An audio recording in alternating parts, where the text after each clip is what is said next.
Kita juga riset, Pak. Itu rata-rata sehari Kompas itu memuat lebih kurang 10 sampai 15 berita. Kira-kira tiap 2,5 jam lah Kompas mengupdate berita itu. Menggempur. Iya, berita Serang ini. Menggempur dengan segala macam angel beritanya lah. Ya, dengan menggunakan framing humanisme, kemanusiaan. Kita ada penelitiannya, jadi kita pakai ilmiah lah ya. Jadi bukan sekedar perasaan sebetulnya. Kita studinya itu 5 hari itu berita 11 sampai 15 Juni itu kita kumpulin lebih kurang sekitar hampir 350-an.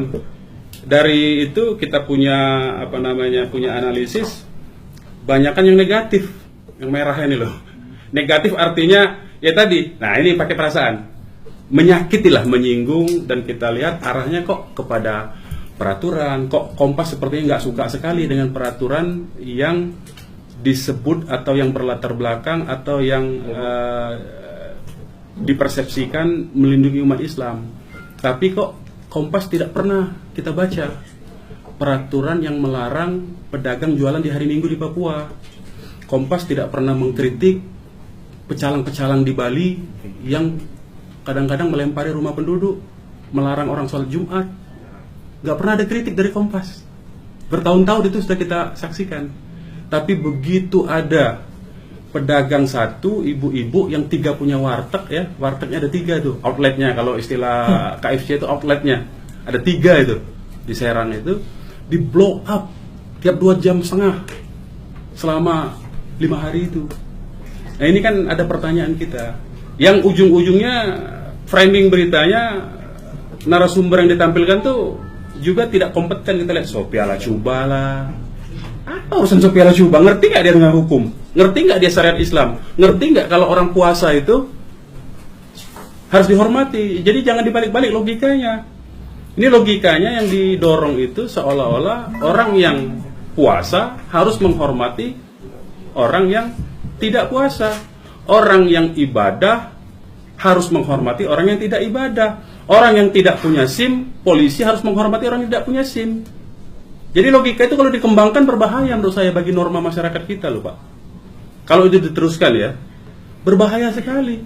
Orang yang tidak ikut aturan dijadikan pahlawan, sehingga itu akan membuat masyarakat akhirnya, ya kalau kita sih senang-senang aja Kompas mempelopor itu, berarti aturan di negeri ini gak usah kita ikuti toh. Ya kan? Kita senang saja kalau kita merasa tidak terikat, tapi karena ini yang dihajar adalah syariat Islamnya, apalagi Kompas menampilkan menggelari orang-orang intelektual muda NU. Dari mana gelar intelektual itu? Kan sebutan-sebutan Kompas saja memframing orang jadi intelektual muda NU lah, membuat jadi brutal organisasi yang sadis radikal lah. Itu kan maunya wartawan aja. Makanya hari ini kita sengaja bawa juga tim kita. Kita mau framing juga lah. Ya bukan artinya kalau soal framing itu kan kita juga bisa, agenda sapang, agenda setting itu kita juga ngerti lah. Kita nggak bodoh-bodoh amat lah kira-kira. Kita paham lah itu semua. Tapi mbok ya janganlah keterlaluan. Maksud saya nanti masyarakat mempersepsi juga loh. Walaupun ada sebagian orang Islam yang membela Kompas ya nggak apa-apa, tapi tetap sebagian lagi akan mempersepsi Kompas mewakili bukan Islam, walaupun yang membelanya barisan di depan pagernya adalah Islam. Nah, apa mau Kompas dipersepsi begitu? Kompas, Komando Pastur, apa mau diulangi lagi seperti yang dulu-dulu lagi? Kan enggak, saya kira. Ini kan SARA jadinya. Kalau media sebesar Kompas ini justru mengarah kepada hal-hal yang demikian, ya jangan salahkan masyarakat, saya kira. Nah, kami ini, saya kira semacam alarm lah, ya. Jadi, saya kira Kompas nggak perlu khawatir. FPI justru alarm sebetulnya, daripada kita diam masyarakat marah, tahu-tahu kejadian 98 diarahkan kepada SARA yang lebih gawat dari sekedar 98. Kalau 98 kan sekedar etnis tuh. Kalau diarahkan ke SARA bagaimana? Kalau masyarakat diam tiba-tiba meledak menjadi SARA agama. Kompas kalau dipersepsi tadi Komando Pastur jadi sasaran loh. Kita tidak menuntut banyak. Kita tidak minta Anda membela Islam, enggak. Karena kita tahu lah, enggak mungkin Anda begitu. Tapi adil lah. Adil dan proporsional. Saya kira. Proporsional kita tahu lah menempatkan diri. kita ini siapa. Kedatangan kita ini ingin meminta penjelasan tentang itu.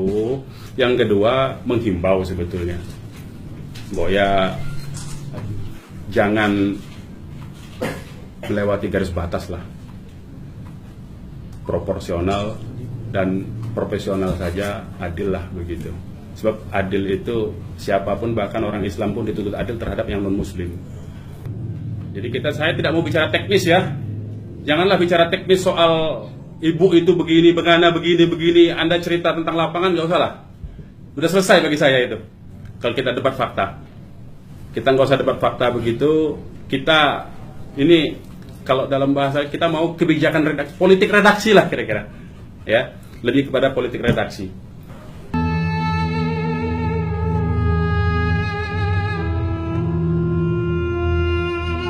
Cerita dikit nih pengalaman dengan Kompas pribadi ya.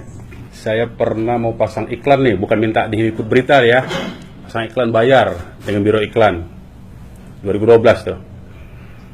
Waktu itu kasus pengambil alihan Indosiar ke SCTV. Saya pasang iklan atas nama masyarakat pemerhati frekuensi publik. Waktu itu meminta supaya tidak ada penguasaan frekuensi publik di tangan kelompok tertentu, kan begitu kan. Saya mau pasang iklan, udah bayar duitnya dengan ini, udah oke, biro iklan yang di lapangan. Begitu masuk ke, saya nggak ngerti, tiba-tiba ada pembatalan. Ada pembatalan, nggak bisa iklannya, nggak bisa dipasang. Kok nggak bisa? Ya pokoknya alasan teknis lah. Saya ganti nama, saya jangan masukin, saya bilang. Nama Munarman nggak usah, dihapus saja, ganti nama yang lain. Bisa. Jadi saya itu punya pengalaman yang begitu loh dengan Kompas. Jadi kalau teman-teman Kompas memberi ruang kepada kelompok seperti Munarman, begitu, pada faktanya yang bisnis saja tidak bisa gitu loh. Ya, itu pengalaman ya. Jadi agak susah bagi saya itu, trust saya itu agak susah dibangun lagi gitu loh. Dengan pengalaman itu bayar loh, bukan saya minta diliput, ini bayar itu, bisnis itu. Tanpa melibatkan unsur apa, itu soal ini iklan 1/4 halaman. Pengalaman ini berulang begitu. Nah, kami ini juga kalau tadi dikatakan mewakili publik, Kompas itu mengangkat itu karena dibicarakan publik tadi, ya kami datang ke sini juga karena mewakili publik juga. Ada publik yang tidak suka loh. Mereka tuh marah betul, tapi saya lihat kemarahan ini kalau tidak disalurkan bisa repot, memendam begitu, jadi bara api di bawah begitu kan. Nah, akhirnya ya saya inisiatif, udah kita komunikasi aja. Bahwa saya tidak komunikasi lewat SMS, saya menghindari karena saya nggak mau difitnah, karena banyak sekali fitnah. Ini aja datang sini kasih aja nasi kotak, kasih aja THR, kasih aja, menghina sekali menurut saya itu komunikasi yang begitu. Itu menurut saya penghinaan lah, menganggap orang-orang FPI itu orang pengangguran, miskin, nggak ada kerjaan, tukang recok, tukang rusuh begitu.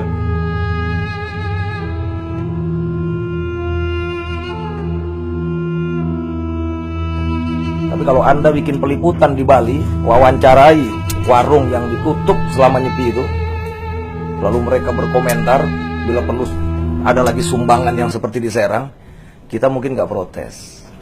Oh, berarti adil nih. Berarti bukan cuma Islam doang nih, kira-kira seperti itu kalau bahasa kitanya.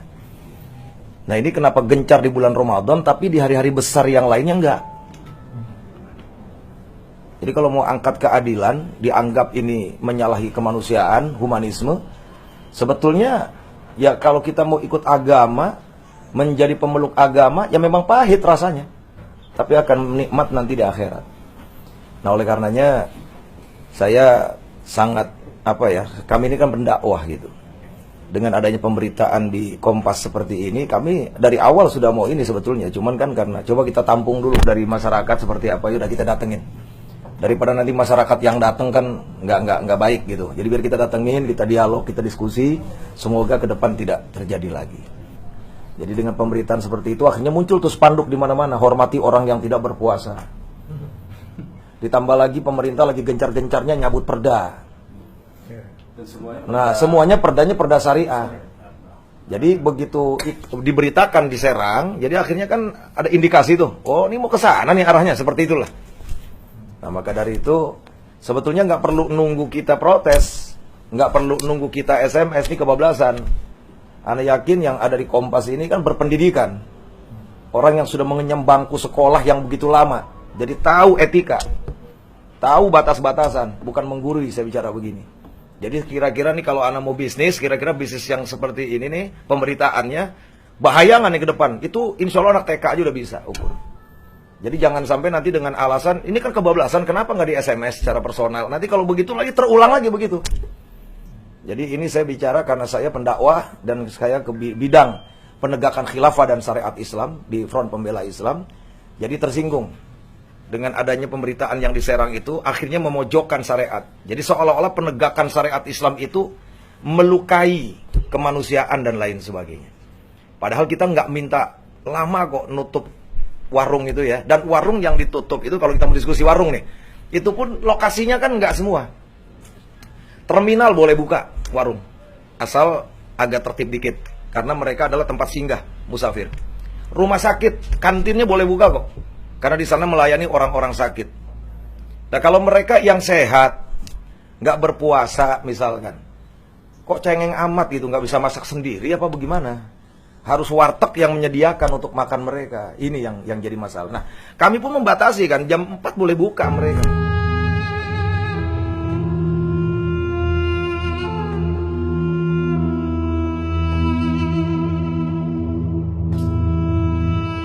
Berkali-kali kami korban, selalu dijadikan korban ketidakadilan daripada pemberitaan. Ketika lawan-lawan kita ataupun mereka yang berseberangan dengan kita itu bikin demo hanya 40 orang, 50 orang live siaran langsung di beberapa TV. Tapi kita sudah ratusan ribu bahkan jutaan. Itu kita padatin juga sama, nggak pernah masuk TV.